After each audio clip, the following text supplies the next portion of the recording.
Lou Williams has developed into a very nice NBA player, and the Clippers guard even earned serious All-Star consideration this.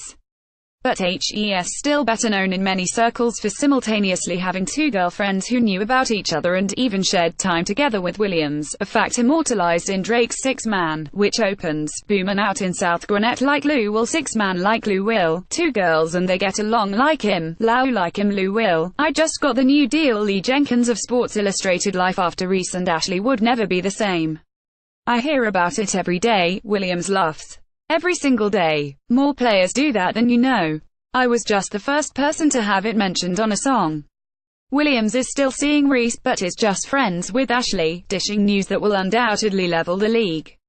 The NBA, ladies and gentlemen. One of the more straightforward contests at the 2018 NBA All-Star Weekend has one of the more interesting lineups we're going to see. While the 2018 NBA Slam Dunk Contest has just 4 contestants, the 2018 Three-Point Contest will host a slate of players including Bradley Beal, Devin Booker, Wayne Ellington, Paul George, Tobias Harris, Eric Gordon, Kyle Lowry, and Klay Thompson. Eric Gordon is the returning champion from 2017, having beat Kyrie Irving. Gordon will have to fend off everyone from guards to power forwards in this version of the high-scoring contest. Here are the rules. For the NBA, the JBL three-point contest is a 2-round, timed competition. 5 shooting locations are positioned around the three-point arc. 4 racks contain 4 NBA regulation balls, each worth 1 point, and 1 multicolored money ball worth 2 points. The 5th rack is a special all-money ball rack, which each participant can place at any of the 5 locations. Every ball on this rack is worth 2 points. The players have 1 minute to shoot as many of the 25 balls as they can. The 3 competitors with the highest scores in the first round advance to the championship round.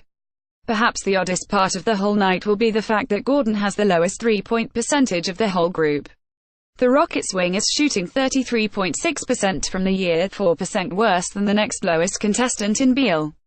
Could he repeat? The three-point shootout is typically my favorite event of the weekend, so we'll be looking forward to watching if Gordon can repeat. The 2018 NBA Slam Dunk Contest is one of the most anticipated events on All-Star Weekend, and this year we'll have a returning runner-up trying to fend off some of the league's best dunkers. On Thursday, the league announced that 2016 second-place finisher Aaron Gordon will go up against Victor Oladipo, Dennis Smith Jr., and Larry Nance Jr.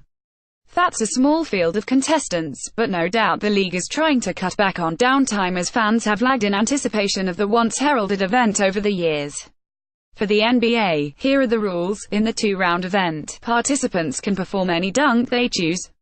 The players have a maximum of 3 attempts to complete each dunk in both the first round and the final round. 5 judges score every dunk on a scale of 6 to 10, resulting in a high score of 50 and a low score of 30. All 4 competitors get 2 dunks in the first round. The 2 players with the highest combined score for their 2 dunks advance to the head-to-head final round. The player with the highest combined score for his 2 dunks in the final round is crowned the champion. Although 2017 might have been forgettable, Glenn Robinson 3-1, we did see one of the best dunk contests we've seen in years in 2016 as Zach LaVine and Gordon went head-to-head. LaVine came out on top thanks to 3 straight perfect scores. The Chicago Bulls guard just returned to action from injury, and so it makes sense the 2-time winner won't be back to try to block Gordon once again. Meanwhile, Smith Jr. is one of the league's best 2-footed leapers, Oladipo is incredibly athletic, and Nance Jr. is an incredible in-game dunker. Saturday has some serious potential, y'all.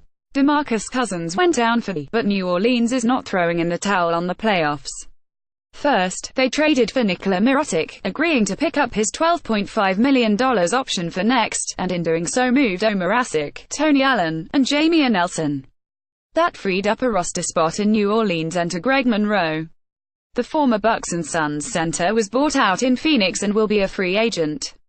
Monroe's also a New Orleans native and the Pelicans could use a big man, so cue the reports. There is strong early, mutual interest between the Pelican and Greg Monroe, source tells at Yahoo Sports.